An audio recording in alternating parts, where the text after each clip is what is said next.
Alright, so if you didn't know, Ben Stiller helps direct and produce Severance, which is one of the best TV shows on right now and probably will go down as all time. It's such a great show. So I wanted to go over just my favorite Ben Stiller movies of all time with some honorable mentions as well. Alright, so for the honorable mentions, we have Happy Gilmore and Dodgeball, which he's just not in enough for me to put in the top 10, but he's hilarious when he pops up in those movies. And then also Madagascar, just a classic animated film starring him. I'm just not the biggest animation fan, but that was a classic.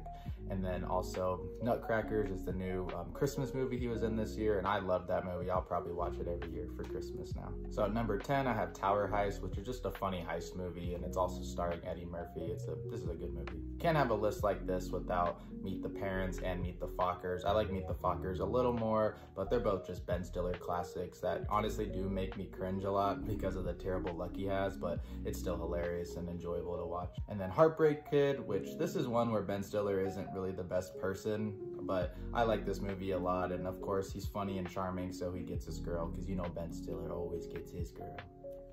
And then a movie that's criminally underrated, The Watch, which I don't know how. It has a stacked cast of Vince Vaughn, Jonah Hill, and Ben Stiller, of course. And then even Greg from Succession makes an appearance as an antagonist. This movie's ridiculous, but it's really funny. I enjoy it a lot. And then on to Along Came Polly, which for me is just a classic rom-com in general, starring Jennifer Aniston, and then of course the late great Philip Seymour Hoffman. That is just a funny comedic relief in this movie. I really enjoy rewatching this one.